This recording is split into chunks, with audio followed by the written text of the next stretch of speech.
Hello বন্ধুরা, আজকে আমি আপনাদের বানিয়ে দেখাবো মাছ দিয়ে আলু দিয়ে পটল দিয়ে ঝোল। তো সেটা করতে আমার কি লাগছে, এখানে আমি মাছ নিয়ে নিয়েছি। এটা আমার হচ্ছে কাতলা মাছের পিস, 4 পিস মাছ নিয়েছি।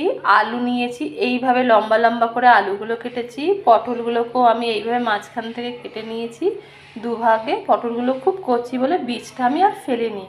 ঝাল যে যতটা খাবেন সেই হিসাবে দেবেন। আমি দিয়েছি 4টে কাঁচা লঙ্কা। লঙ্কাগুলোতে খুব ঝাল বলে আমি আর লঙ্কা দিলাম না।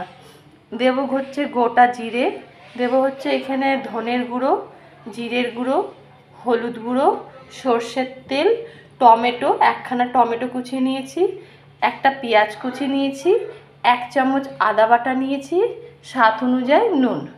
তো সবার প্রথমে আমি গ্যাসটা অন করে দিয়েছি। তেল দেব। কড়াইটা গরম হয়ে গেলেই আমি তেল দেব।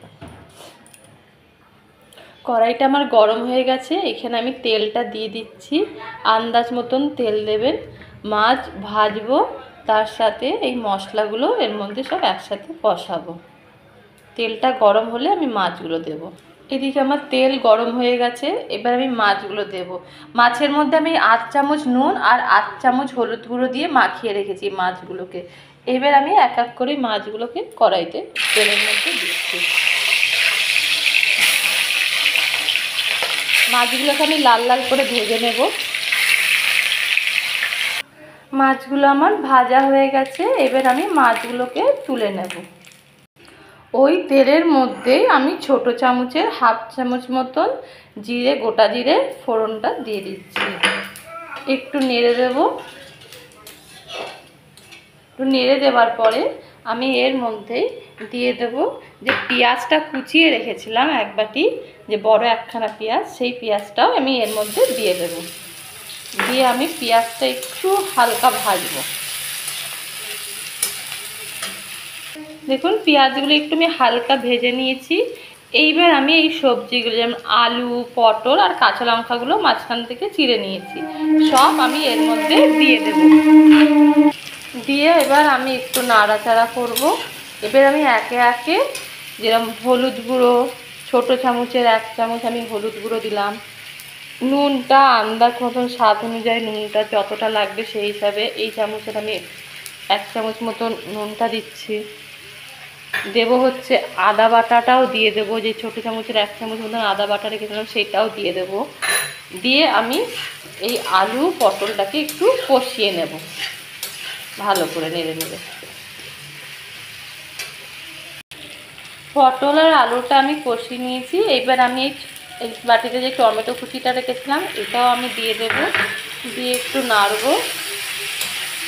নেড়ে আমি এর মধ্যে যে জিরের গুঁড়ো, ধনের গুঁড়ো রেখেছিলাম ছোটো চামচের 1 চামচ করে ধনের গুঁড়ো, এই ছোটো চামচের 1 চামচ ধনের গুঁড়ো দিয়ে দেব, ছোটো চামচের 1 চামচ জিরের গুঁড়ো দিয়ে দেব। দিয়ে এবার আমি মশলাটাকে আবার একটু কষিয়ে নেব। ভালো করে কষানোর পরেই আমি জলটা ঢেলে দেব।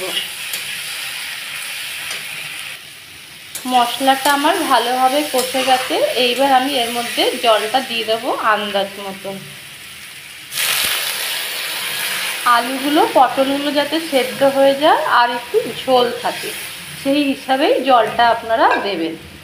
এবার আমি এটা মিডিয়াম ফ্লেমে, গ্যাসটাকে মিডিয়াম করে দিয়ে এটা আমি ঢেকে দেব। ফুটে উঠলে তারপরে আমি মাছগুলো ছাড়বো। দেখুন ঝোলটা আমার ফুটে উঠেছে। এইবার আমি এই মাছগুলোকে দিয়ে দেব। দিয়ে একটু নেড়ে দেব আর একটু সিম করে মাছটা 2-3 মিনিট ফুটতে দেব। তাহলে পুরো আমার পটল আলুগুলোও সেদ্ধ হয়ে যাবে ভালোভাবে, আর মাছের মধ্যেও পুরোভাবে নুন ঝালটাও ঢুকে যাবে। এবার আমি গ্যাসটা সিম করে এবার আমি ঢাকা দিয়ে দেব। এবার আমি ঢাকনাটা সরিয়ে দেখব। দেখুন মাছের ঝোলটা আমার একদম তৈরি হয়ে গেছে। আলুগুলো পটলগুলো সব আমার সেদ্ধ হয়ে গেছে, আলুগুলোও সেদ্ধ হয়ে গেছে, ভেঙে যাচ্ছে আলুগুলো। এবার আমি এটাকে নামিয়ে ফেলব। দেখুন তাহলে আমার একদম মাছের ঝোল তৈরি হয়ে গেছে। এই ঝোলটা গরম গরম ভাত দিয়ে লেবু চিপে খুব ভালো লাগে। যদি আপনাদের আমার এই রেসিপিটা পছন্দ হয়ে থাকে তাহলে অবশ্যই একটা লাইক আর সাবস্ক্রাইব করতে একদম ভুলবেন না। তাহলে আজকে এই পর্যন্তই।